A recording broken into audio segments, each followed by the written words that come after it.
여러분, 다시 한번 안녕하십니까? 안녕하세요. 설경을 많이 즐기셨습니까? 저도 한참 올라가다 왔는데 정말 속이 시원하고 후련해졌습니다. 이렇게 좋은 곳에서 하나님의 말씀을 공부하는 우리 모두는 큰 특권이라고 생각합니다. 여러분은 어찌하다가 제7일 안식일 예수 재림교인이 되셨습니까? 참. 제가 아주 짧은 간증을 하겠습니다. 저는 성경을 공부하고 가르치는 사람으로 평생을 살아갔는데 제가 알고 있는 범위 안에서는 제가 다 알지 못합니다. 저는 이렇게 박사라 이렇게 넣으면 가슴이 철렁합니다. 앞으로 이 큰 집에 저는 쓰지 마십시오. 넓을 박. 제가 넓게 알지는 못해요.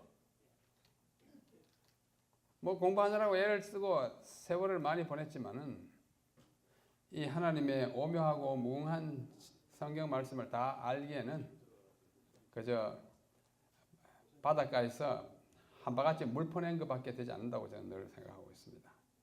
그러한 지극히 제한된 지식 안에서일지라도 제가 아는 한에는 제7일 안식일 예수 재림교회 교리가 가장 성경적입니다.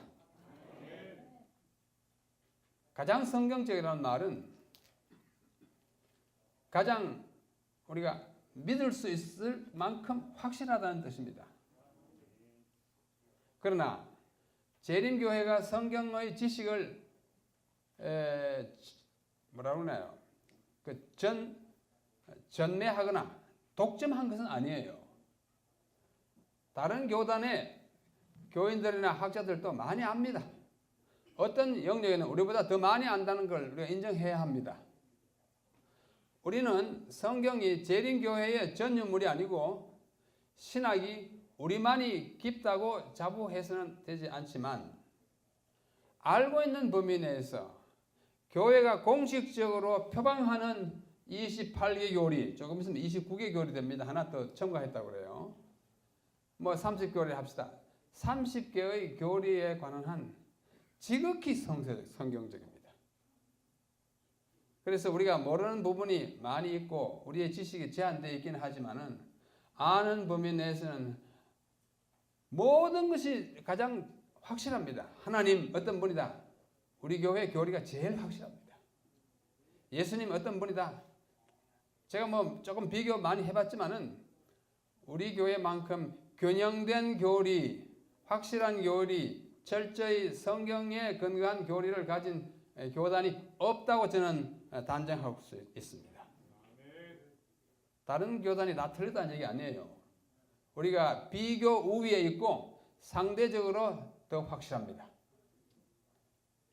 여러분도 그런 확신을 가지고 살아가시기 바랍니다.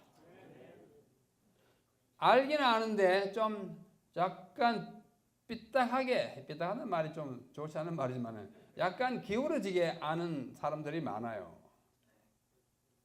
균형이 안 잡힌 사람들 참 많습니다. 이 균형은 참 중요합니다. 모든 교리에 균형이 필요합니다. 비록 우리 교회의 이름에 들어있는 안식일이 있어도 균형이 필요해요. 재림에 대한 사상도 균형이 필요합니다. 재림 온다 하신다는 걸 우리 알고 속히 오래라는 걸 믿고 또 그렇게 되기로 우리 전도 많이 하고 있지만은 우리 모든 교인들이 다 산으로 가면 이 교회가 어떻게 되겠습니까? 그거는 좀 기울어진 재림 사상입니다. 산에 가는 사람이 있어야 돼요. 가서 준비도 하고 또 특별히 평생을 전도 사업에 다 바친 분은 이제 좀 쉬실 때는 산에 가시는 게 제일 좋잖아요. 또 영성도 좋고 또 환경도 좋고 좋아요. 그러나 초등학교 아이를 산에 갖다 넣으면 어떻게 되겠습니까? 네. 그래서 성경에 있는 여러 진리를 균형 있게 가르치고 안식을 지키는 건 마찬가지입니다. 안식을 지키는 방법이 통일되어 있지 않아요. 우리가 바리새인처럼 몇 걸음 갈 수 있고 글자는 뭐 한자밖에 못 쓰고 바리새인들 그랬어요. 안식일 지키는 방법 가운데 글자 한자 쓰는 것은 허용했습니다. 두자 쓰면 안 돼요. 안식일에 여러분 노트하는 거 전부 안식일 범법입니다.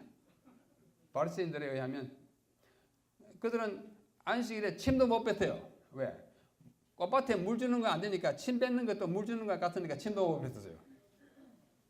또 손수건도 못 가지도 않았어요. 왜? 이건 짐이에요. 이거는 엄청난 짐입니다. 짐 지면 안 되는데. 예, 그런 바리새인적으로 우리가 말세의 재림 교인이 안식일을 지키는 것은 그것은 뭐 극단이라고 봐야겠죠. 극단. 그래서 우리가 균형 잡힌 그런 교리를 갖고 있고 또 그렇게 전도하는 교회라는 뜻에서 가장 성경적으로 균형 잡힌 교리를 갖고 있는 재림 교인이기 때문에 저는 제7일 안식일 예수 재림 교인입니다. 많은 사람들이 떠나도 저는 못 떠납니다. 왜? 더 맞는 교회가 없기 때문입니다. 오늘 우리가 공부하는 몇 가지 어제부터 내일까지 한 이 모든 신학에도 균형이 필요합니다. 제가 한 번은 어느 교회를 갔습니다. 보통 이제 설교 예배 딱 끝나면 설교자가 저 문에 서서 이제 나오시는 분들과 악수하고 이제 인사하고 그러지 않습니까? 근데 보니까 얼굴이 좀 익은 여집사님 두 분이 이렇게 나오는데 아유 집사님 오랜만입니다. 안녕하십니까? 하고는 이분들이 막 쫓아나가는 거예요. 그럼 왜 나가냐? 아니 집사님 같이 여기 파트락 저 점심 식사하고 가세요. 뒤도 안 돌아보고 막 가요. 그래서 다른 분들 저분들 뭐 이렇게 바쁘냐 했더니 저분들은 안식일마다 저러신다고. 왜 그러냐 했더니 안식일에 낮에 주는 밥을 안식일 아침에 스위치를 꽂았기 때문에 안식일에 노동해가지고 밥 한 것을 안 먹는다고 간다고 그래요. 여러분의 교회는 그런 성도 안 계십니까? 뭐 하나님이 그런 성도들을 죄인이라고는 결코 나무리지 않을 겁니다만은 제가 보기에는 좀 극단이 아닌가 그렇게 생각이 들었어요. 정죄할 마음은 없고 그분들은 표준이 너무 높습니다. 너무 높습니다. 마치 유대인들처럼 그렇게 해요.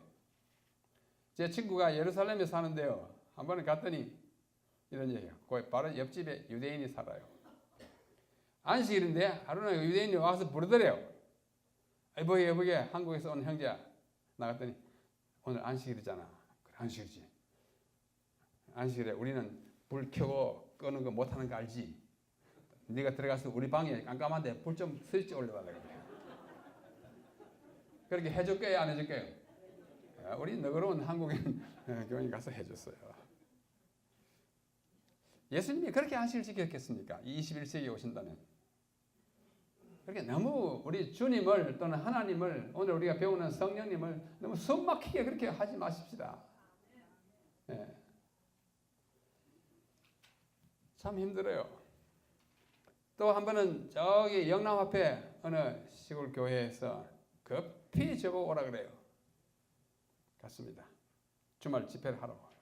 주말 집회라기보다 아주 목적 있는 표적 누구를 만나야 한다 그래요. 그분이 어떻게 됐냐 하면 성령이 존재하지 않는다는 안식일 교인들에게 이렇게 포섭이랄까 감염이 돼가지고 교회를 안 나오려고 한다 그래요. 참 그 얘기를 그런 분들이 있다는 얘기를 들었어요. 저기 호남에 있습니다. 그 지도자가 한국말을 잘하는 미국인이에요. 그 부인은 이제 한국 여성인데 제가 거기 갔습니다. 영남에 갔어요. 갔더니 그분들이 아예 교회를 안 나왔어요.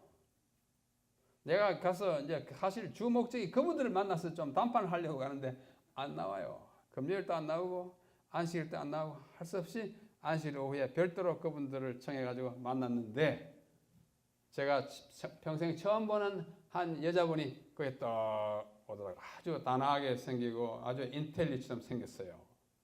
그러니까 난 뭐 여기에 계시는 그런 분들 중에 하나인가 했더니 나중에 이야기를 자꾸 이제 대화를 한 2시간, 3시간 했는데 가보니까 이분이 그 부인이구나 했는데 감지했어요. 그 스쿠시라고 하는 미국 형제의 부인이 우리 한국 여성인데 이분이 밤사이에 왔어요. 내가 거기 온다는 소식을 금요일에 듣고 금요일 밤에 급히 와가지고 이제 나하고 이제 대결을 하려고 이제 왔어요. 그래서 참 뭐 저런 유익한 대화를 또 왜냐 여러 사람들이 같이 들었으니까. 그분들이 왜 교회 안 나오는지 아세요? 교회만 나오면 뭐요? 성령 하잖아요. 성부와 성자, 성령. 그것 때문에 교회 안 나와요. 성령이여 임하사. 그것 때문에 안 나와요. 성령이 들어있는 찬미는 다 안 불러요. 왜 안 부르세요? 성령이 안 계신데 무슨 성령이냐 이거예요. 참 별난 안식일 교회입니다. 그런데 안식일은 또 꽉꽉 잘 지킨대요. 이분들을 이 교회가 어찌할까? 그러다고 뭐 출교 처분할 수도 없고 참 난처합니다. 자, 성령이 어떤 분인지 존재하는지 안 존재하는지 한번 오늘 공부하겠습니다. 성령은 어떤 존재인가? 바람 같은 존재인가? 불면 뭐 사라지는 존재인가? 어떤 존재인가 한번 공부하고 오늘 좀 늦게 시작하긴 했지만은 우리가 이 7개 중에 오늘 2개 하려고 생각합니다. 좀 빨리 가겠습니다. 성령 어떤 존재인가? 우리 제7안식 예수재림교회 기본 교리 지금 28입니다. 원래 27인데 하나 늘어가지고 28. 그다음에 지난 대총회에서 또 하나 필요에 의해서 중량 하나 더 넣었다고 합니다. 그럼 29이고요. 아마 30까지 될 수 있을 것입니다. 이 28개 기본 교리 중에서 성령에 관한 교리가 제5번입니다. 1번은 성경에 대한 거고 2번은 하나님 이렇게 해가지고 3번 그리스도 4번 이렇게 5번이 성령 하나님이세요. 여기 이미 상징이 있지 않습니까? 불같은 성령. 그죠? 그 다음에 성령이 비둘기 같이 임하시더라. 이따 성령을 상징하는 상징물들입니다. 자, 이 기본 교리 제5번에 의하면 여러분들이 전에 읽으셨겠지만은 제가 다시 한번 천천히 읽겠습니다. 영원하신 성령 하나님은 창조, 성육신, 구속 사업에 있어서 성부와 성자와 더불어 활동하셨다. 그분은 성경 기자들에게 영감을 주셨다. 영감 받은 선지자들이 기록하잖아요. 그분은 그리스도의 생애에 능력을 충만케 하셨다. 늘 성령님이 동행하셨어요. 어제 우리 예수님에 대해서 인성에 대해서 배웠는데 그분이 돌아가실 때 죽은 건 인성이고 성령의 능력으로 성령의 능력은 신성의 능력이에요. 그분이 또 일어나신 것입니다. 그분이 유혹을 당할 때 성령님이 힘을 주시고 천사들 옆에서 응원했습니다. 인간이 있고 연약하기 때문에 그랬어요. 그런 일에 그리스도의 생애와 그의 구속 사업과 선교 활동에 성경을 기록하며 어떻게 해요? 역사하시는 분이 성령이십니다.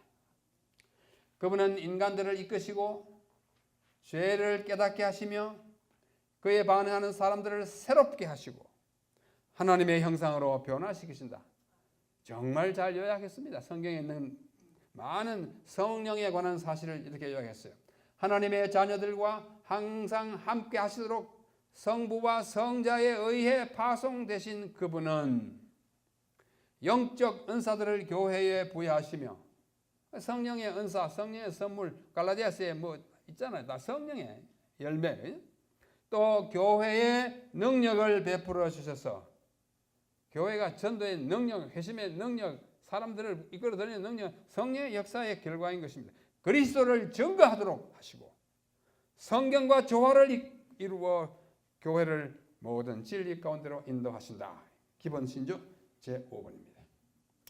이것만 그대로 알면 다 돼요. 사실은. 이보다 더 정확하게 할 수 없는데 그러나 좀 더 구체적으로 왜 이런지 한번 떨어서 보면 다음과 같이 이해할 수 있습니다. 흔히 이건 제가 그린 그림이 아니고 저도 배운 그림을 다시 한번 그려본 건데요. 하나님은 한 분이세요? 세 분이세요? 네? 자, 하나님은 한 분이라는 분 손 들어보세요. 하나님은 세 분이라는 분. 그러면 하나님은 몇 분인지 모르겠다. 이러니 우리가 좀 연구할 만해요, 그죠? 뭐 한 분이라는 말은 맞습니다. 신명기 6장 4절. 주 여호와 너희 하나님은 뭐요? 오직 하나신 여호와리라. 한 분이. 근데 우리말 성경이 참 좋은 번역이에요. 제가 뭐 꽤 여러 나라 말을 배우고 사용하고 읽고 쓰고 하는데 여러 나라 성경을 제가 읽어보면서 한국말 성경은 참 잘 번역됐다 하는 느낌을 자주 가집니다. 그런데 흠이 있어요, 없어요? 흠이 있어요. 오게티예요. 신명기 6장 4절이 그 중에 하나예요. 여호와 너희 하나님은 오직 하나이신 오직 하나 아니에요. 그냥 하나예요. 오직이라는 말이 히브리어 원문에 없습니다. 저는 이 성경에 일단 오직만 나오면 기분이 아주 상합니다. 제가 오직을요 성경에 있는 거 다 찾아봤어요. 다 찾아보니까 쓸데없는 오직이 너무 많습니다. 원문에 없는 오직을 번역자가 넣은 것이 뭐 수십 개나 돼요. 특별히 바울 편지서에 또 신명기 6장 4절에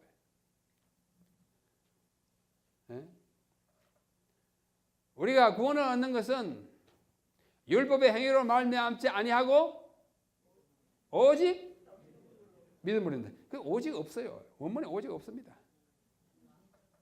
그냥 믿음으로지 오직 믿음 하니까 행함이 필요 없구나 이런 게 돼요. 행함으로 구원받는 거 아닌데 믿음으로 구원받지만 그 믿음이라는 게 뭐예요? 순종이 결부된 믿음. 근데 왜 이 오직이 들어갔느냐 하면 여러분 중학교 1학년 때부터 영어 배웠으니까 영어 다 알잖아요.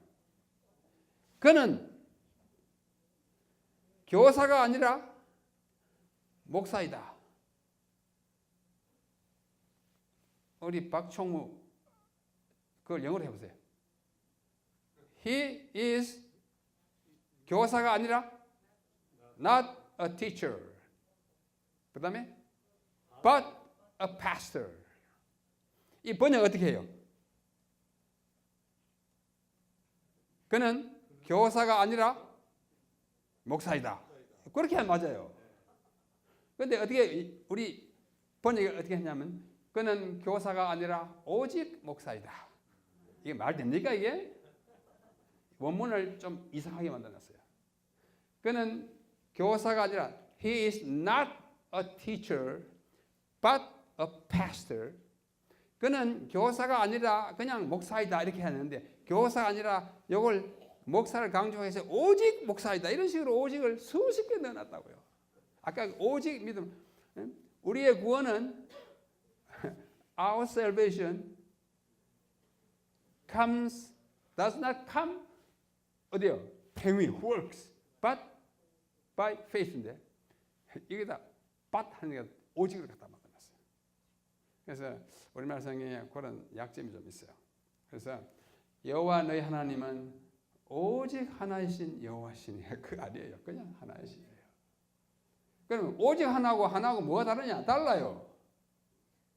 히브리 말에는 하나라는 단어가 두 개 있습니다. 우리 하나뿐이잖아요. 하나는 야히드라는 것이에요. 야히드. 또 하나는 에하드라고 합니다. 야히드라는 말은 하나는 하나인데 단일 하나입니다. 오직 하나일 때 그때 하나예요. 유일 단일은 야히드이고 에하드는 연합체로서 통일체 또는 어우러진 하나예요. 그 안에는 하나가 있는 거예요. 남과 북은 하나다. 그건 통일한 뜻입니다. 실제로는 둘이지만 하나로 우리 살자 이거죠. 부부는 하나다. 부부 일체. 부부가 한 몸입니까? 몸이 엄연히 남자 몸, 여자 몸 두 개잖아요.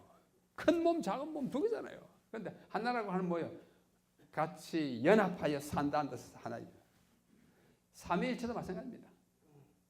삼위의 하나님이 하나로 창조하시고 하나로 구원하시고 하나로 역사하시기 때문에 우리는 한 하나님이라고. 그때 바로 아까 신명기 6장 4절이 야히드가 아니고 에하드예요. 통일체로서의 하나예요. 그러므로 거기에는 이미 단일체가 아닙니다. 개체는 세 분이에요. 그러나 이 세 분이 절대로 분리되지 않습니다. 통째로 이렇게 하나예요. 삼각형처럼 하나예요. 인간이 뭐 어쩔 수 없이 이렇게 모습을 만들어 가셨는데 성부 하나님, 성자 하나님, 성령. 우리는 2차원 속에서 살기 때문에 어떻게 그려도 위가 있고 아래가 있어요. 지금 어디가 위입니까? 위가 위죠. 그죠? 성부가 높아 보입니다. 하나님 안에 계시는 삼위는 이게 아니고 이거 놓고 봐야 돼요. 놓고 어디서 봐도 위가 달라지잖아요. 그러나 우리는 이렇게 벽에 붙여놓을 때는 하나는 올라가요. 하여튼 성부와 성자와 성령님인데 이 세 하나님을 우리는 하나님이라 그러고 여기서 하나이신 신명기 6장 4절에 하나이신 하나님이에요. 그래서 우리는 영어로는 Godhead라고 합니다. 신성의 삼위 하나님을 통틀어서 일컬을 때 Godhead라는 말을 써요. 우리말은 신성이라 그렇게 번역하는데 아주 완전한 일치는 아니라고 봅니다. 자, 이렇게 한 분 하나님이 맞고 그러나 그 안에 삼위 계신다 이렇게 이해하는 것이 맞습니다. 그러나 삼신은 아니에요. 신이 별도로 있어가지고 각각 뭐랄까요 행동하는 역사하시는 하나님 아니고 하나로 하기 때문에 우리는 한 하나님이라 합니다. 그러면 성령은 누구신가 또는 무엇인가 한번 물어보고 우리가 한번 성경을 찾아보겠습니다. 첫째, 성령은 Godhead, 아까 말했죠? 세 위를 다 통틀어서 말하는 신성 하나님 중에 한 분이시고 삼위일체 중에 한 하나님이시다 이렇게 표현하는 것이 성경적입니다. 자, 삼위일체라는 말이 성경에 나옵니까? 나오지 않습니까? 안 나와요. 그런데 뭐가 나와요? 그런 사상이 나와요. 세 하나님이 정말 일사불란하게 같이 활동하시는구나. 세 분이 계시기는 존재는 세 분이지만 떼어 분리될 수 없는 하나님이다. 그래서 한 분이라 해서 삼위일체라고 합니다. 그런데 영적인 존재를 가리키면서 일체라고 하는 몸이라고 하는 것도 우리말이 갖고 있는 동양 언어가 갖고 있는 약점이에요. 체라는 말이 들어갈 수가 없어요. 성령이 체가 없습니다. 성부 하나님 체가 없잖아요. 나는 영이신이 있잖아요. 예수님은 나중에 육체를 가지셨어요. 성육신 하심으로. 그러나 그거 가지고 우리가 이 용어가 틀렸다 하면 이 사상이 뭐냐? 삼위의 하나님이 같이 활동, 역사, 구원, 창조하신다. 그런 뜻으로 삼위일체라고 이제 일컬을 용어를 만들게 돼요. 이 제일 먼저 사용한 사람은 5세기에 4세기에 아우구스티누스라고 하는 교부였어요. 자, 둘째, 이 성령님은 비인격적인 능력이나 영향력이 아니라 우리 교인 가운데 아까 그 그룹은요, 호남에 있는 그 그룹은 성령을 비인격적 능력으로 믿고 있습니다. 하나님이 역사하시는 능력이지, 파워이지, 존재는 아니다. 별도의 존재가 아니다고 해요. 영향력이지, 지성과 감성을 지닌 인격체가 아니다고 해요. 독립된 인격체가 아니다고 해요. 그러나 우리는 그렇게 하는 것은 아니라고. 능력과 영향력이 아니라 인격, 지성을 가진 판단하고 행동하는 그런 인격체라고 믿습니다. 3번, 별도의 개성과 인격성, 퍼스널리티를 지닌 개별적 독립적 존재예요. 뭐 행동을 독립적으로 하는 건 아니에요. 그러나 개체가 독립적이에요. 이런 세 문장으로 나눌 수 있고 이것을 이제 성경으로 한번 보겠습니다. 성령이 무슨 일을 하시는지 첫째, 노력하십니다. 영어에 strive라는 말이 창세기 6장 3절에 나와요. 여호와께서 가라사대 나의 신이 영원히 사람과 함께 노력하지 아니하리. 영어는 그렇게 되어 있어요. 우리말은 그냥 함께 하지 아니하리라. 영어는 strive. 이제는 지금까지 성령님이 사람들과 함께 막 노력하고 얘들아 그렇게 하지 마라 그렇게 막 했는데 이제는 더 이상 그런 strive 인간을 향하여 노력하지 않을 것이다. 노력하는 존재로 나타나고 있습니다. 왜 그러냐? 이는 그들이 육체가 됨이라 육체적으로 몰락했기 때문입니다. 그러나 그들의 날은 120년이 되리라 하시니라. 이 말씀에서 우리가 보고자 하는 것입니다. 함께하며 인간을 위해서 노력하는 성령님의 역사를 보는 것입니다. 둘째는 그는 가르치는 분이세요. 마땅히 할 말을 성령이 곧 그때에 너희에게 가르치시리라. 우리가 막 복음을 전하다가 어떤 궁지에 몰려가지고 무슨 말을 해야 될지 모를 때 성령이 너 옆에서 너에게 네가 무슨 말 할 것을 가르치겠다고 예수님이 말씀하신 것입니다. 가르치는 분이에요. 능력이 가르칠 수 있느냐? 능력은 인격적인 존재가 아니어서 가르치는 일을 못합니다. 셋째, 죄를 책망하는 일을 합니다. 야단쳐요. 여기 요한복음 16장 성령에 관한 아주 긴 말씀을 하시면서 그러나 내가 너희에게 실상을 말하노니 내가 떠나가는 것이 너희에게 유익이라. 내가 떠나가지 아니하면 보혜사는 성령님의 한 명칭, 별명이에요. 보혜사가 너희에게 오시지 아니할 것이요 내가 가면 내가 누구를? 성령님을 너희에게 보내리니 그가 와서 사람이 오듯이 그리스도께서 오시듯이 이렇게 오신다고 하는 것입니다. 그 다음에 중요한 말이 죄에 대하여 의에 대하여 심판에 대하여 세상을 책망하시리라. 이 책망은 매우 구체적인 인격적 행위입니다. 인격적 행위를 하고 있습니다. 자, 네 번째는 교회의 일을 지시합니다. 교회 사무에 관여하셔요. 사도행전 13장 처음 사도를 세울 때 바울과 바나바를 세울 때 이야기죠.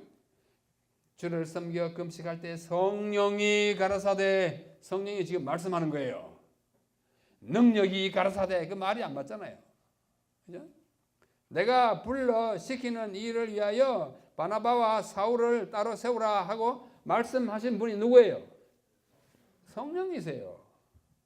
성령이 이렇게 인격적인, 말하자면 인간으로 말하면 입도 가지시고 말씀도 하시는 분이라고 그래요. 그런데 능력이 말하기를 내가, 이건 앞뒤가 맞습니다.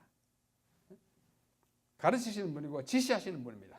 다섯째, 돕고 중보하는 역할을 성령이 하십니다. 로마서 8장 26절 이와 같이 성령도 우리 연약함을 도우시나니 도와요. 우리가 마땅히 빌 바를 알지 못하나 오직 성령이 말할 수 없는 탄식으로 우리를 위하여 친히 뭐예요? 간구하십니다. 간구하시고 중보해 주세요. 성령이 굉장히 이제 힘있게 말씀하고 우리를 도우시고 하는 인격적 존재로 성경을 자꾸 설명합니다. 여섯 번째, 성령은 영감을 주십니다. 베드로후서 1장 21절 그 유명한 구절입니다. 예언은 언제든지 사람의 뜻으로 낸 것이 아니요 오직 성령의 감동하심을 입은 사람들이 하나님께 받아 말한 것입니다. 성경을 기록한 모든 성경 기자들은 누가 영감하셔서? 성령이 영감하셔서. 성령이 영감하셨어요. 모든 성경은 하나님의 영감. 디모데후서 3장 15절 모든 성경은 하나님의 영감. 푸뉴마토스예요. 푸뉴마가 함께 하는 것입니다. 성령. 그 다음에 이 성령 하시는 일 중 가장 중요한 일 중 하나가 뭐냐면 사람을 성화시키십니다.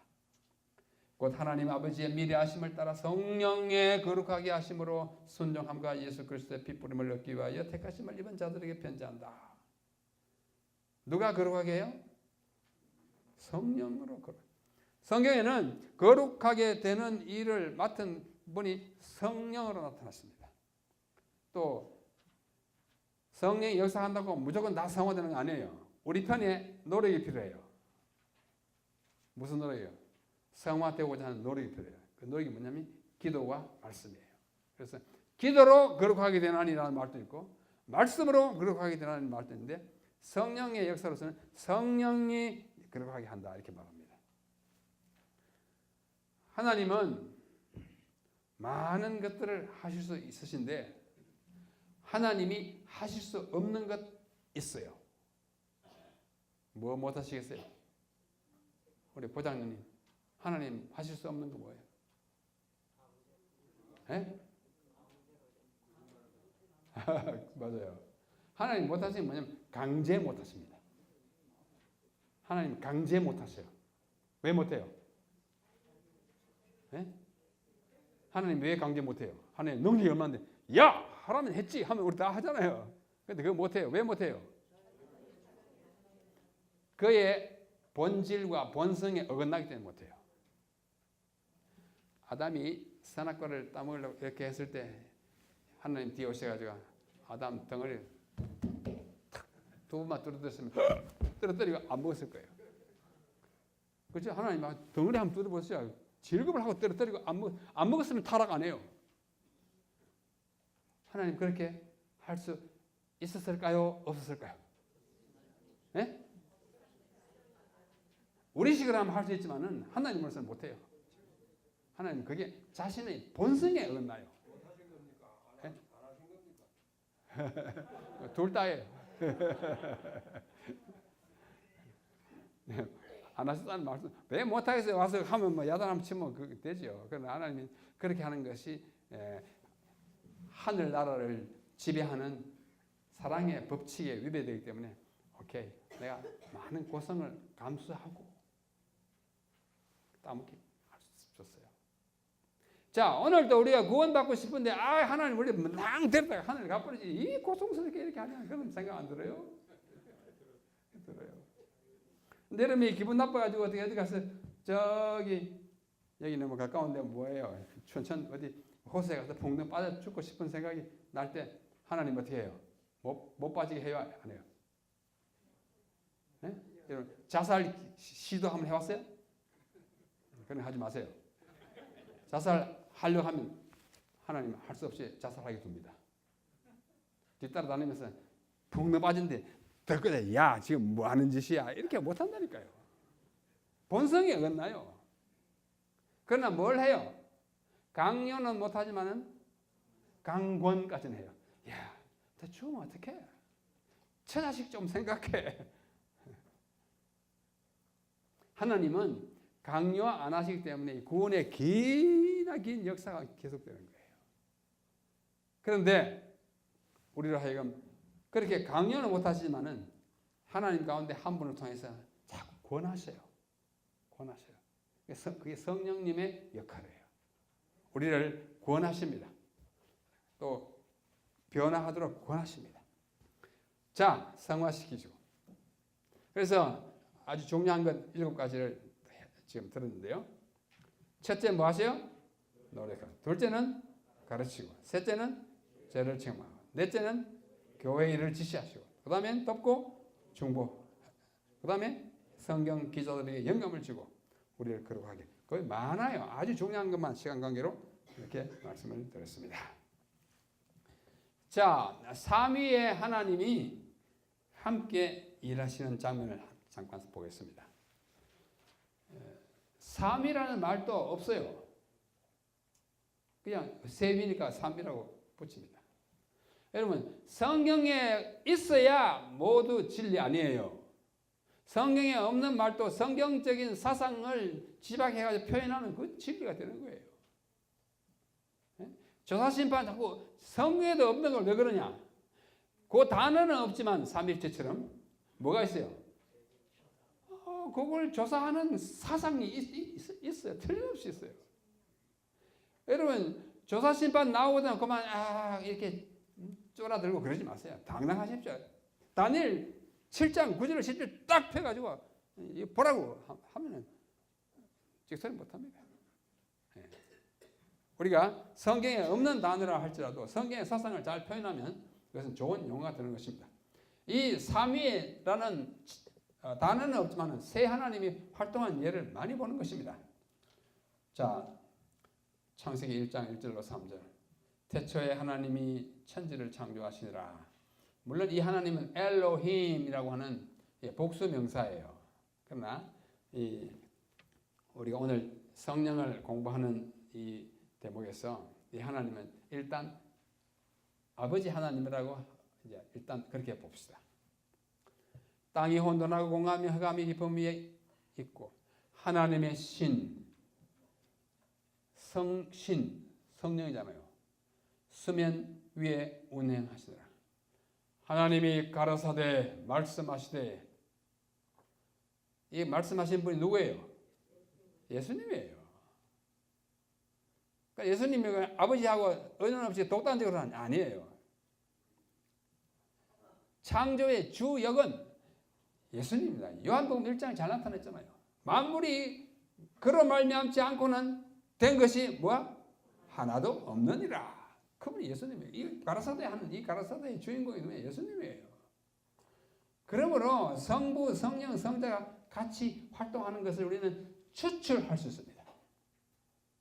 확실치는 않아요. 그러나 제가 보기에는 확실해요. 여러분 보기도 확실할 줄로 믿습니다. 그 다음에 특별히 침례할 때 너희는 가서 모든 족속으로 제자를 삼아 아버지와 아들과 성령의 이름으로 침례를 주고. 이보다 더 분명할 수 있습니까? 이게 누가 하신 말씀이에요? 예수님이 친히 하신 말씀이잖아요. 이제 불행히 이 구절이 어떤 사본에 좀 빠져 있어요. 사본이라는 것은 성경을 기록한 옛날에 그 필사한 그 부분을 우리가 사본을 하는데, 그 어떤 한 곳에 빠져 있다고 해서 이 봐라, 이거는 예수님 하신 말씀 아니다 그렇게 하는데, 그렇게 하지 마세요. 더 많은 사본에 다 있습니다. 하나 직접 말씀하셨고, 또 여기 28장에는 예수님이 직접 하신 말씀이지만은 예수님 당신께서 침례 받으시던 장면, 마태복음 3장 15절, 16절, 17절, 18절 거기 보면 아들 하나님은 침례 받으러 물 안에 들어가시고 딱 일어서자마자 비둘기가 탁 내려잖아요. 비둘기 누구예요? 성령님의 임재를 비둘기로 보이게, 사람들이 보이게 했어요. 예수님도 보시고 침례를 베푼 요한도 봤어요. 그 다음에 마태도 그걸 듣고 적었어요. 그 다음에 마지막 18절은 뭐랬어요? 하늘에서 소리가 있어 가로되 이는 내 사랑하는 아들이요 내 기뻐하는 자라. 아들이라 하니까 아버지 말씀하신 거잖아요. 아버지가 누구예요? 아버지 하나님이에요. 예수님의 침례 받으시는 현장에 삼위의 하나님이 공존하셨어요. 침례 받으시는 분, 비둘기로 강림하신 분, 하늘에서 말씀하신 분, 삼위잖아요. 삼위가 함께 역사하시는 것입니다. 예수님의 침례는 너무나 중요한 것이어서 삼위가 함께 역사하는 거예요. 그 다음에 고린도후서 13장 13절 마지막 절에 바울이 말씀하기를 주 예수 그리스도의 은혜와 하나님의 사랑과 성령의 교통하심이 너희 무리와 함께 있을지어다. 성령을 부인하고 거부하고 성령이 들어있는 찬미를 다 부르기를 싫어하는 사람들은 이 구절을 좀 제대로 이해해야 합니다. 만약에 성령이 예수님과 하나님과는 달리 인격적인 존재가 아니라면 이 구절은 참 어색한 구절이에요. 그냥 그리스도와 하나님만 했으면 되는데 성령은 뭐하러 붙인다가 여기다가. 삼위가 별개로 존재하시기 때문에 그렇습니다. 참 확실합니다. 그런데 이 성령을 일컫는 칭호가 성경에 많이 나타납니다. 상징도 많이 나타나요. 그래서 칭호만 보면 로마서 8장 2절에는 이 성령을 생명의 성령이라. 생명의 성령이라는 말은 생명, 살아계신 성령이라는 뜻도 있고 생명을 주시는 성령이라는 뜻도 있어요. 생명과 관련된 분이에요. 그 다음에 요한복음 16장에는 진리의 성령, 진리를 가르치는 성령, 참 성령. 그 다음에 성령의 사랑, the love of the Spirit. 성령의 사랑. 이 성령이 인격적인 존재가 아니라면 사랑, 무슨 파워의 사랑? 저는 아무래도 말이 안 됩니다. 여러분 말 됩니까?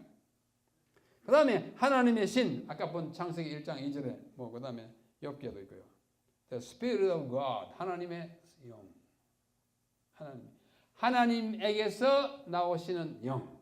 하나님께서 보내시는 영. 그 영이에요. 내가 또 예수님이 보내시는 영, 내가 가서 그를 보내겠다, 보혜사를. 예수님이 파송하시는, 그러니까 삼위 하나님 가운데 아버지도 보내시고 아들도 보내셔가지고 그 역할을 하시는 분이 세 번째 다른 하나님이에요. 그 다음에 밑에서 베드로전서 로마서에 보면은 예수 그리스도의 성령, 위에서는 하나님의 성령. 그 다음에 그 다른 칭호가 보혜사. 여러분이 많이 들었을 거예요. 파라클레이토스, 옆에 계시는 분. 보혜사라는 말이 참 어렵습니다. 우리 말 성경 번역하는 사람들이 이 파라클레이토스를 번역할 때 참 고충을 많이 느꼈어요. 보혜사, 보할호, 은혜해, 스승사. 보호하고 은혜를 주시는 스승님. 근데 이게 어디서 왔나 가만히 보니까 중국 성경에서 왔더라고요. 중국 성경에 보혜사를 보혜사라 그래요.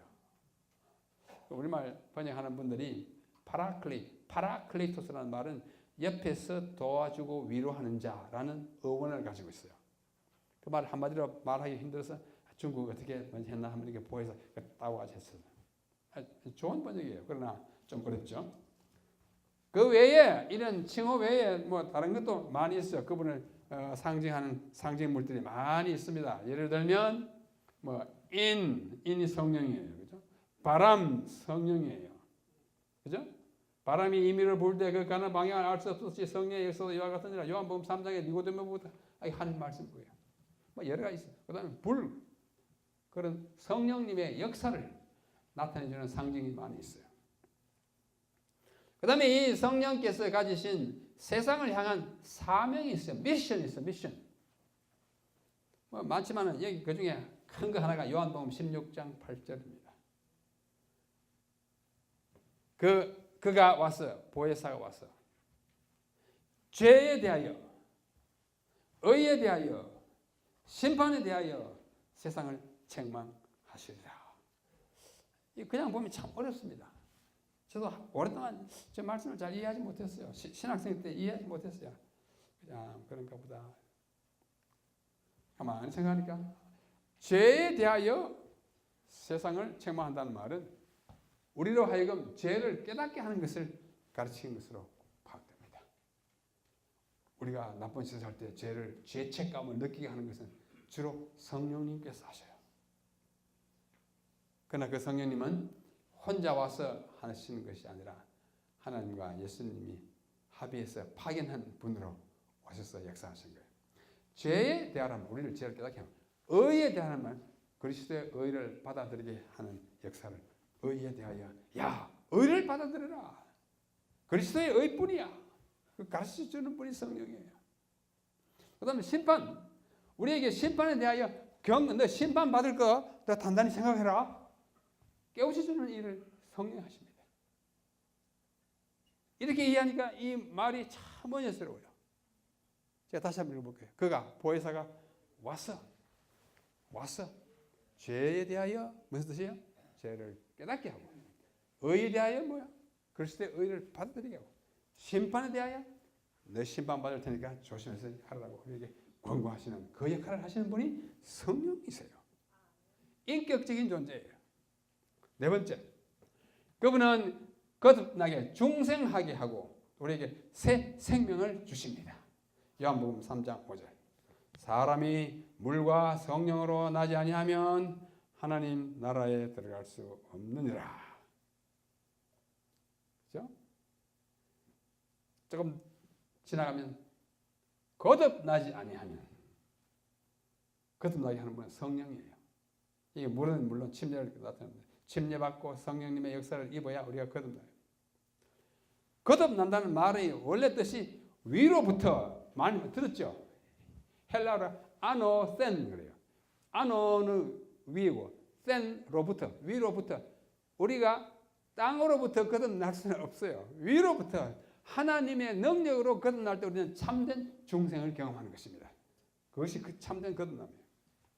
다섯 번째, 성령님은 그리스도를 주님으로 받아들이게 합니다. 여기 고린도전서 12장 3절. 성령으로 아니하고는 누구든지 예수를 주시라 할 수 없느니라.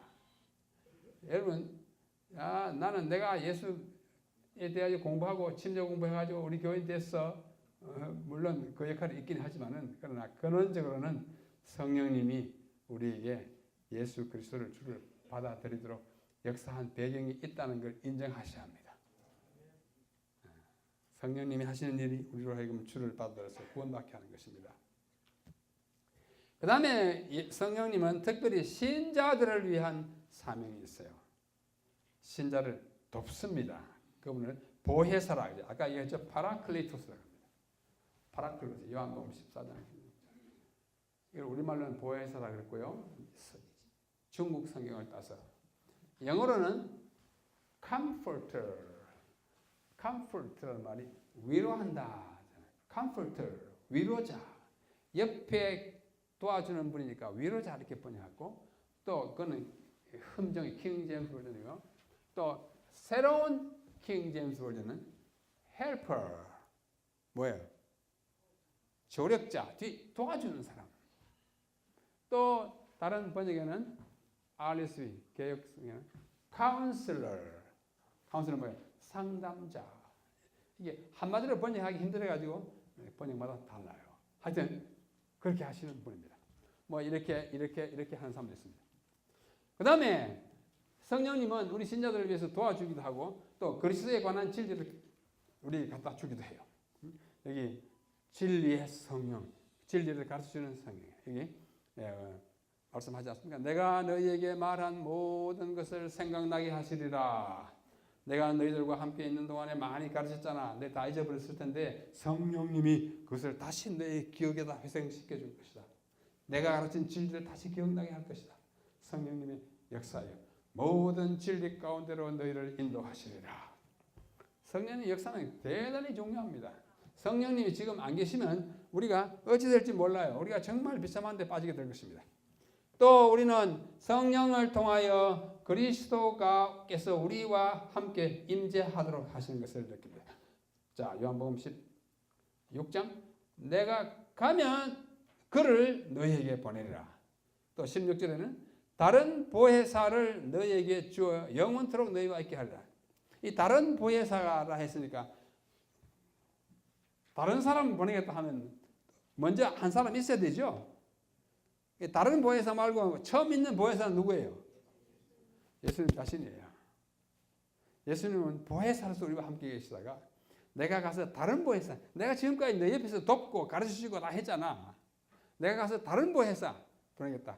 그분이 예수님의 역할을 함께 하죠. 예수님은 가버리면 우리 곁에 못 계셔요. 왜? 그분이 성육신 했기 때문입니다. 육은 제가 지금 여기 그린 야드 호텔에 와 있으면 우리 집에 저 없습니다. 여러분 다 마찬가지입니다. 왜? 육신에 속했기 때문에 그래요. 예수님이 육신을 입었기 때문에 성천하시면 이 땅에 계시지 않는데 누구를 통해서 일하는 거 하니? 성령을 통해서 일하십니다. 그 다음에 교회의 활동을 주관하십니다.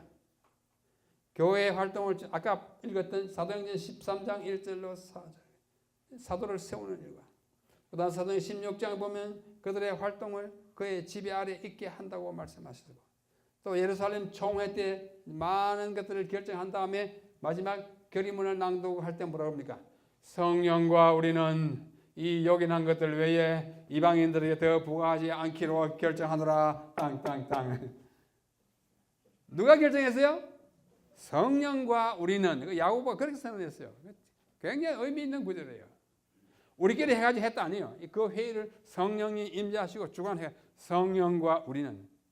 그러므로 그 예루살렘 총회, 사도행전 15장의 예루살렘 총회 때는 성령님의 임재가 아주 확실했어요. 느끼면서 했기 때문에 그런 결정을 선포를 할 수가 있었던 것입니다. 다섯 번째, 교회에 특별한 은사를 주십니다. 여러분 잘 아시잖아요. 뭐 구약에도 있고 신약에도 있고 많이 있어요. 그 교재 다 있으니까 나중에 맨 마지막 갈라디아 5장 22절 성령의 열매는 뭐예요? 사랑과 희락과 화평과 오래 참음과 자비와 뭐예요? 온유와忠성과 절제니. 이 열매를 맺히게 하는 분이 누구예요? 성령이에요. 여러분이 뭐 재주를 좀 타고났다가 너무 뻐기지 마세요. 그 성령을 능력으로 우리가 받은 것을 인정하고 그것을 주의 사업을 위해서 써야 합니다. 내가 열심히 벌어가지고 돈을 벌었으니까 다 내 거다. 그러지 맙시다. 너희에게 재물 얻을 능력을 주신 분 누구예요? 하나님이에요. 누굴 통해서? 성령을 통해서. 그런데 자기가 해가지고 다 버는 양, 11조 다 떼먹고 뭐 그러면 어떻게 돼요? 10가지 중에 1만 내라고 하는데 그걸 못 내가지고 아까워하면은 하나님의 이 망극하신 은혜에 대한 염치가 좀 없어 보여요. 예? 우리가 성령님이 우리에게 주시는 많은 재능과 능력에 대하여 감사하면서 우리 헌신하면서 사십시다. 그 다음에 시행자들의 심령을 채워요. 성령의 충만함을 입어라. 성령을 구주 예수 그리스도로 말미암아 우리에게 풍성해 준다. 이렇게 우리가 정말 신명나게 하는 것은 뭐예요? 성령의 역사예요. 그럼에도 불구하고 이러한 구절은 우리에게 성령이 어떤 존재라는 것을 확실하게 깨닫게 함에도 불구하고 오해가 깊어요. 자꾸 성령이 없대.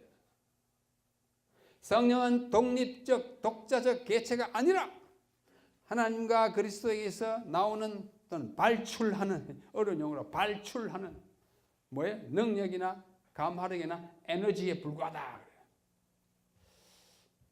이 말을 믿기에는 저는 믿음이 너무 없어요. 저는 도저히 못 믿겠어요. 오히려 뭘 믿기가 쉽습니까?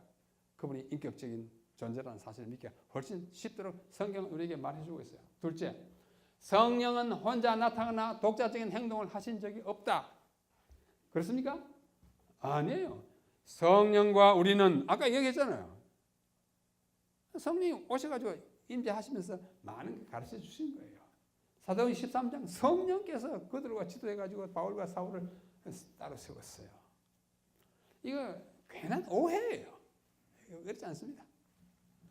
성령은 문법적인 성에 있어서 중성으로 지칭되었다. 그건 맞아요. 왜 맞냐 하면 성령이라고 하는 단어가 헬라어로 프뉴마예요. 한번 따라하세요. 프뉴마는 성령이라고 하는 헬라어 신약 단어예요. 신약 기록한 언어인 헬라어가 어디죠? 그리스. 그리스를 왜 헬라라 그래요? 그리스 사람은 그리스라고 그러는 것은 영어예요. 오늘날 우리는 다 영어를 많이 따르기 때문에 영어로 그리스라고 하는데 그리스 사람은 자기를 헬라라 그래요. 우리는 다른 나라에 가면 다 코리아 그러죠? 우리는 한국에서는 코리아 안 그래요. 우리는 한국에서는 한국이라 그래요. 헬라가 그 나라 말로 헬라예요. 이 헬라어라고 하는 언어는 모든 명사가 성이 있어요. 성은 세 가지예요. 남성, 여성, 중성. 세 가지예요. 이 세 가지 중에 하나를 꼭 취해요. 이 성이 있는 언어가 헬라어뿐만 아니고 러시아어도 있고 독일어도 있고 프랑스 말도 있고 유럽 언어에 많이 있어요. 어떤 언어에는 성이 3개 있고 남성, 중성, 여성. 어떤 언어에는 남성, 여성밖에 중성이 없어요. 프랑스 말에는 중성이 없습니다. 남성, 여성뿐입니다. 이것은 문법적인 성이에요. 문법적인 성이라고 해가지고 그것이 실제로 다 그대로 성이 결정되느냐? 아닙니다. 비근한 예를 들면 여러분 고등학교 다닐 때 독일어라는 언어를 배운 분이 계시죠? 여기 어제 어떤 사모님 고등학교 때 저한테 독일어 배우시다고 그러는데 독일어로 소녀라고 하는 단어가 있어요. 소녀는 독일어로 뭐냐면 메티엔입니다. 메티엔. 이 메티엔이라고 하는 소녀라고 하는 이 단어는요. 성이 뭘까요? 여성일 것 같은 여성이 아니고 중성이에요. 이 단어에 성이 중성이라 해가지고 그 소녀가 중성은 아니잖아요.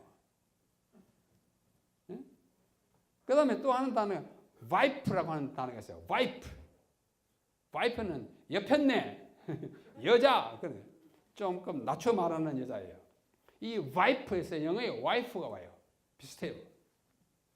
영어의 와이프는 성이 없지만 독일어 와이프는 성이 뭘까요? 옆에 있으니까 여성일 것 같은데 중성이에요. 성이 그렇다고 그런 거 아니에요. 해라고 하는 단어가 있어요. 독일에 존네, 영어의 sun 같은 건데 존네는 여성이고 다른 몬트는 남성이에요. 우리 여성 상식적으로는 해가 남성이고 달이 여성이라 해야 맞을 것 같은데 거꾸로예요. 그런데 그것들이 실제로 성이 있느냐 아니잖아요. 문법적으로 성이에요.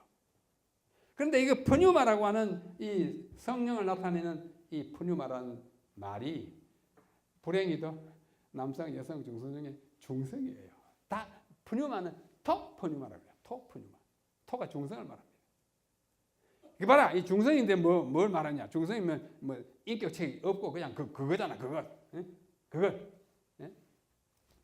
이게 문법적인 성, 이 젠더가 중성이에요. 문법적인 그 나라 말로 문법성이 중성이지 그걸 의미하는 성령님이 중성이라는 게 아니에요. 아까 예를 들어 독일어도 그렇잖아요. 성과 실제로 관계가 없습니다. 그래서 이것도 오해이고 네 번째, 성령은 형상이 있는 존재로 나타나 묘사된 적이 없다. 성령만 없습니까? 아버지 하나님도 없잖아요. 그럼 아버지 하나님도 안 계시겠네? 아니에요. 왜냐하면 성령은 문자가 들어 영이고 아버지 하나님도 영이시. 요한 보면 그랬잖아요. 어떻게 여기 들어왔냐고. 우리가 뭐 참 이상한 거 만났다. 영은 뭐와 뭐가 없느니라? 살과 뼈가 없느니라. 그래서 영은 원래 없어요. 그러나 예수님이 우리를 위해서 살과 뼈를 입고 이 땅에 왔기 때문에 우리는 우리와 똑같은 모양을 가지신 예수님을 먼저 생각하니까 다른 하나님도 그렇게 가질 것을 생각하는 것은 오해입니다. 성령은 원래 없고 하나님도 원래 없고 예수님도 원래 없었지만 예수님은 우리를 위해서 육체를 입었어요. 이 모든 것들이 다 오해예요. 오해뿐만 아니라 고의적인 오해에 불과합니다. 자, 로마서 8장 25절에 이런 말씀이 있습니다. 이와 같이 성령도 우리 연약함을 도우시나니 우리가 마땅히 빌 바를 알지 못하나 오직 성령이 말할 수 없는 탄식으로 우리를 위하여 친히 간구하시느니라. 말할 수 없는 탄식으로 간구한다. 돌멩이가 말할 수 없는 탄식할 수 있습니까? 아니에요. 성령은 사물이나 그냥 힘이 아니에요. 나에게서 빠져나가는 에너지가 말할 수 없는 탄식으로. 그거는 아무도 말이 안 돼요. 이 구절만 봐서라도 성령님은 인격적인 존재이고 슬퍼하시고 탄식하시고 감정을 가지시고 말씀하시는 그런 분인 것을 확실히 보여주는 것입니다. 에베소 4장 30절 하나님의 성령을 근심하게 하지 말라. 위에서는 탄식한다 그러고 여기서는 근심하는 성령이 근심해요. 우리가 우리 옆에서 늘 도우시는 그 보혜사 말을 우리가 계속 안 들으면 그분이 왜요? 근심해요. 얘가 왜 그러냐? 그 안에서 그 성령 안에서 너희가 구속의 날까지 인치심을 받았네. 이는 딱 찍었으면 뭐야? 구원이 확정되는 거예요. 성령 안에서 그 일이 가능한 것입니다. 로마서 15장 13절 소망에 하나님이 모든 기쁨과 평강을 믿음 안에서 너희에게 충만케 하사 성령의 능력으로 소망이 넘치게 하시기를 원하노라. 이 성령의 능력이라면 능력의 능력으로 말 됩니까, 장로님? 성령을 자꾸 하나님이 보내는 능력이지 뭐 실제 존재 아니라는데 그게 진짜 능력이라면 성령의 능력의 능력으로 이건 정말 어불성설입니다. 로마서 15장 18절 그리스도께서 이방인들을 순종케 하기 위하여 나로 말미암아 말과 일이며 표적과 기사의 능력이며 성령의 능력으로 또 나오잖아요. 능력의 능력으로 말이 안 돼요. 말이 안 되는 게 확실합니다. 자, 이름에도 불구하고 지금 보여드리는 두 장면은 교과서에 없습니다. 제가 여기 와서 더 보충했기 때문에요. 이 성령의 본질은 우리가 지금 봐서 굉장히 확실하게 됐지만은 그래도 어떻게 해요? 모든 사람에게 봐라. 너희들 전부 오니까 전부 이제부터는 잘 알기 자고 다 그 호남의 시골에 계시는 그런 분들 다 휩쓸어 올 만큼 어떻게 해요? 딱 부러지게 확실하게 말할 수 없고 모든 사람을 설득, 납득시키기는 아직도 좀 어렵습니다. 이 엘렌 화이트 여사께서 사도행전 52페이지에 이런 말씀을 넣었어요. 성령의 본질은 뭐이다? 오묘해요. 보이지 않으신 분을 우리가 구체화해가지고 이해하기가 힘들어요. 사람들은 성령을 설명할 수 없는데, 죄송합니다. 없다 그러는데 제가 오늘 설명하려고 했으니 얼마나 부질없는 노력이에요. 그죠? 없는데. 이는 주께서 인간들에게 성령을 나타내 보이지 않으셨기 때문에, 전혀 보이지 않았지만 다른 성자 하나님이나 성부 하나님보다는 그 나타나신 바 기록이 다른 기록보다는 현저히 적습니다.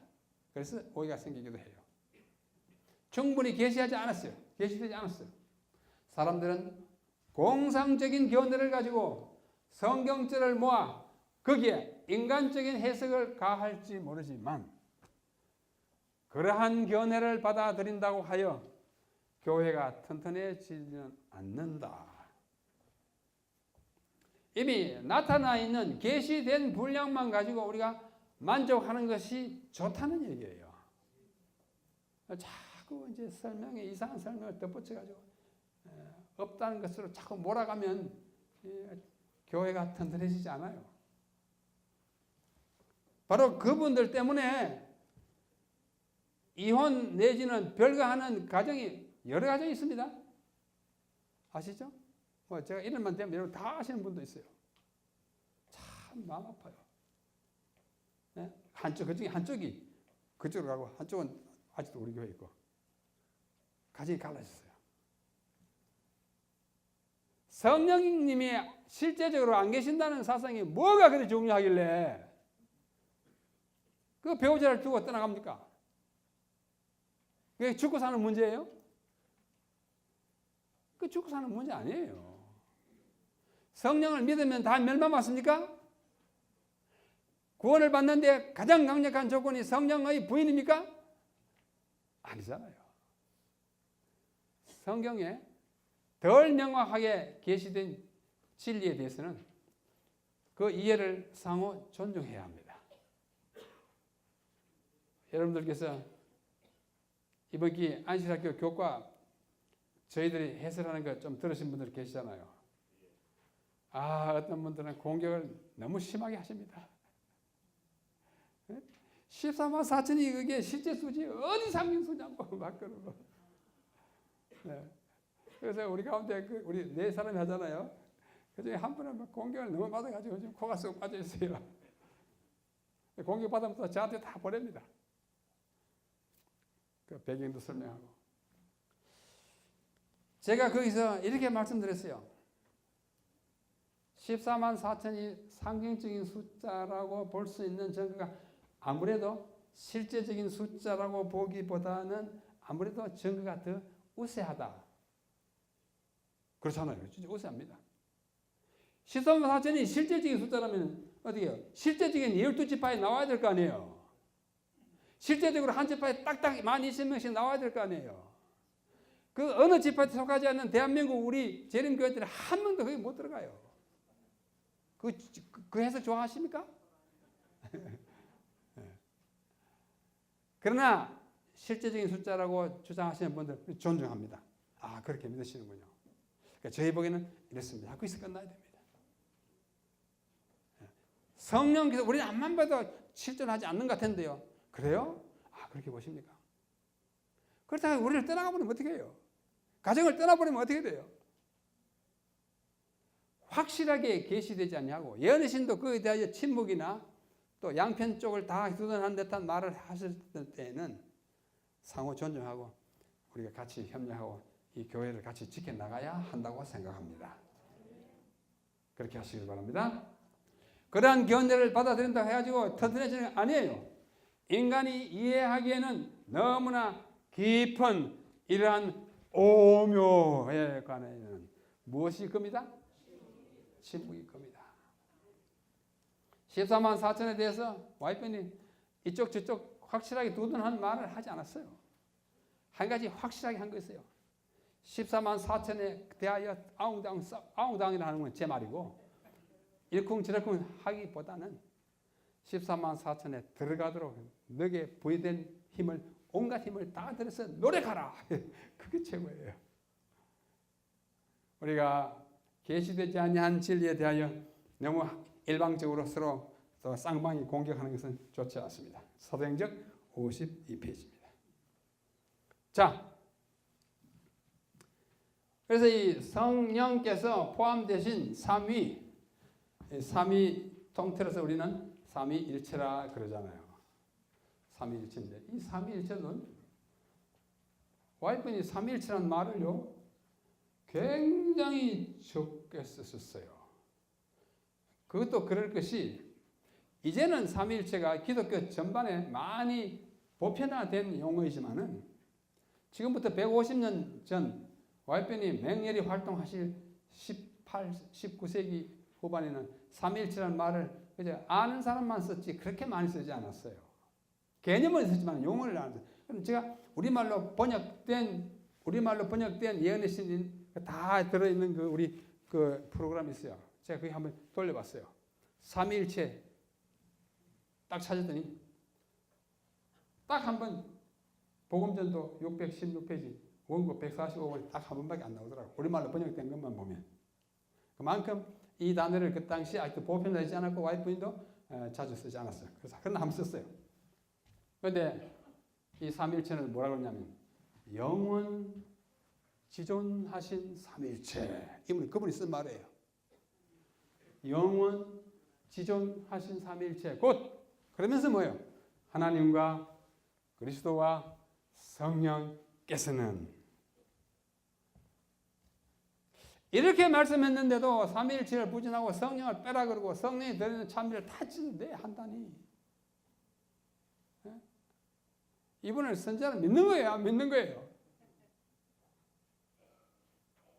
장로님 믿는 거예요? 안 믿는 거예요? 안 믿는 거예요.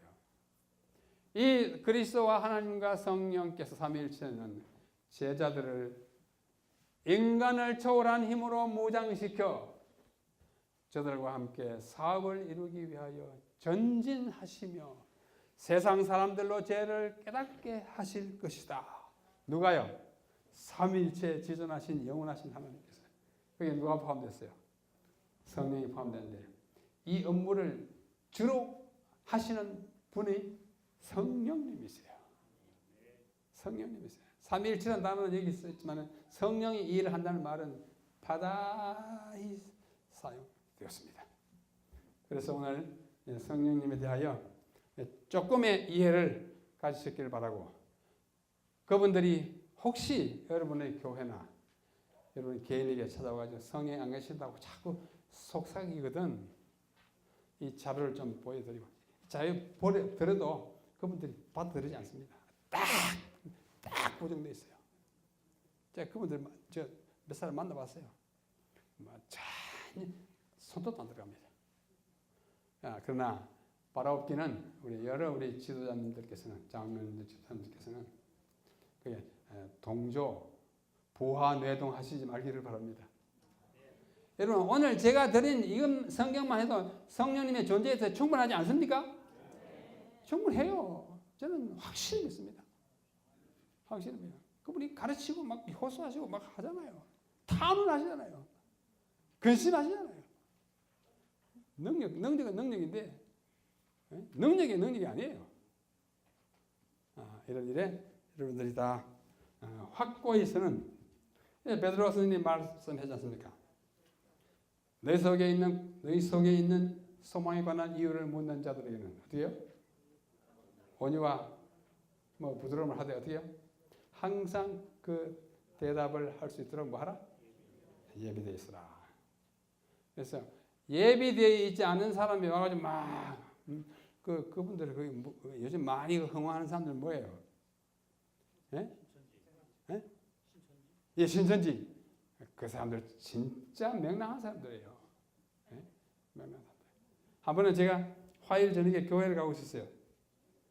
저는 그때 공릉동에 살았기 때문에 대학교에 나가지만은 저녁 예배는 지역교회 찾아 나갔습니다. 공릉동 교회를 제 아내와 함께 가는데 한 사람이 우리들 딱 가로막더니 뭐 이렇게 신문지 같은 거 하나 줘요.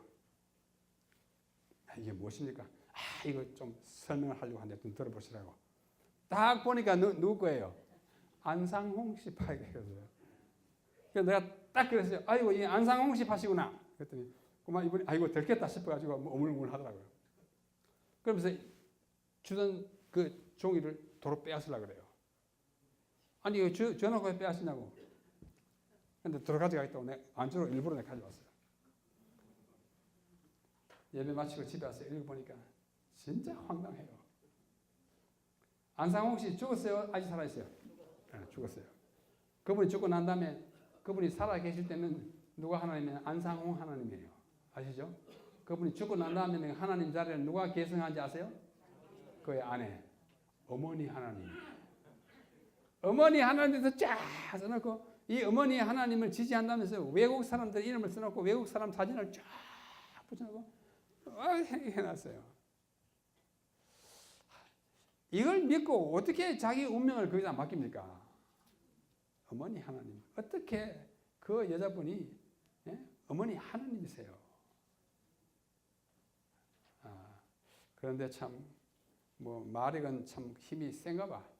그게 뭐 출세까지 들어가고 굉장하다니까.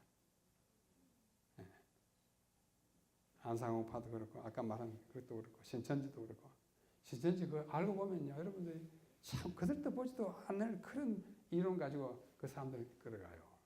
예. 무장되지 아니한 사람은 금방 휩쓸려 갑니다. 우리 여러분들이 여기 혼자 와서 뭐 알고 가시고 끝날 게 아니라 여러분 교회에 또 연구 더 하셔가지고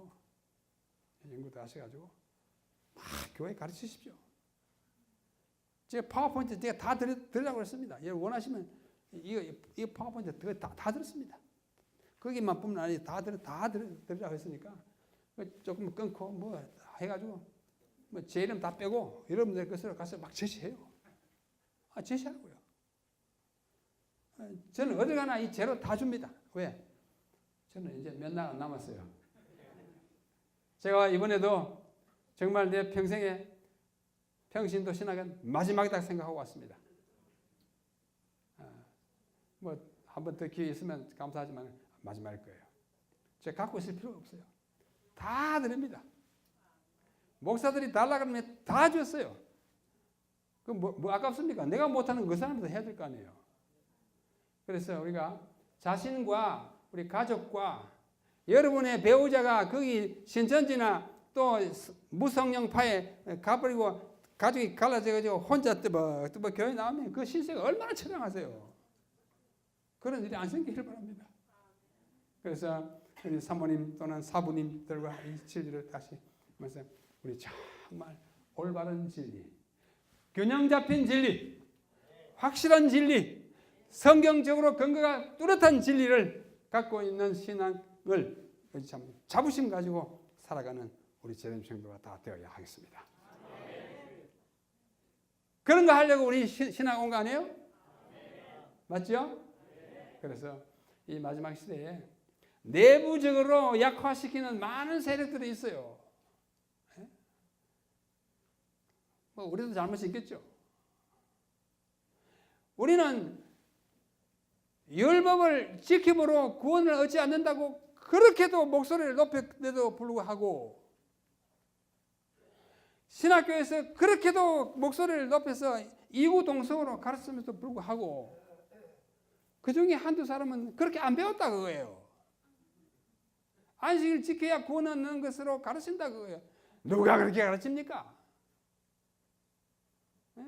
전에 우리 교회에서 뭐 20년 목회하던 사람 나가지고 엉뚱한 소리 한다니까요. 나 그 유튜브를 보고 막 참 한탄이 나요. 한탄이 나요. 우리가 그렇게 가르치는데 그렇게 말하면 그래도 뭐 우리가 싸죠 뭐. 잘못했으니까. 또 한 분은 그렇게 참 인기를 끌고 우리 가운데서 정말 선지자처럼 활동하시다고 나가서 하시는 말이 뭔지 아세요? 나가서 하시는 말씀이 정말 기가 찹니다. 재림교회는 약 15만의 교인들을 가진 단체인데 율법주의로 폭삭 주저앉은 단체라 이렇게 표현했더라고 어느 신문에. 여러분 율법주의로 폭삭 주저앉은 그 교회 지금 장로입니까 장로님? 예? 해도 너무해요. 너무합니다. 정말 너무합니다. 어떻게 우리가 율법주의로 주저앉았습니까? 율법주의로 주저앉은 합회 총무요? 아니에요. 제가 우리 교회이기 때문에 무작정 옹호하는 거 아니에요. 저도 이성이 있잖아요. 진짜 그런 교회라면 내가 이게 뭐하러 했어요? 교회 지나면 12월부터 1월, 2월까지 지금 계속 2단 이슬 그 위원회에서 쓴 보십니까? 그 좀 가서 보세요. 좀 봐주세요. 그 쓰느라고 우리 몇 사람이 얼마나 고생했는지 몰라요. 그 사람들 짓거리는 거 다 보고 12월로부터 나왔어요. 1월, 2월까지 나왔어요. 3월, 4월 더 나올 겁니다. 좀 보시고 우리의 믿음에 관한 이유를 묻는 자들에게는 확실하게 그러나 겸손하게 제시할 수 있는 아는 재림신도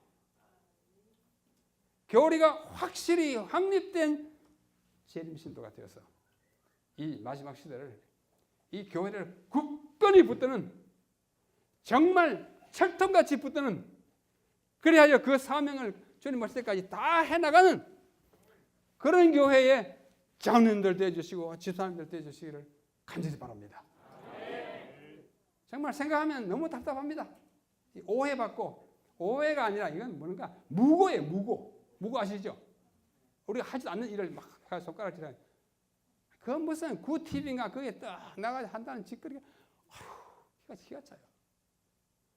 그래서 여러분들 들으면 저와 똑같은 그 의문을 느껴요. 보지 마세요. 진짜 참 쓰레기 같은 거 이야기들 많이 합니다. 그래서 우리 전부 교회를 하나님의 교회, 이 마지막 시대의 사명을 가진 교회, 끝까지 주님의 오심을 준비하는 이 교회 끝까지 남아서 요동함이 없이 믿음을 지키고 교회를 지키고 우리의 이웃을 지키고 우리 민족에게 진리의 횃불을 높이 드는 위대한 재림신도들 다 되시기를 간절히 바랍니다. 기도하겠습니다.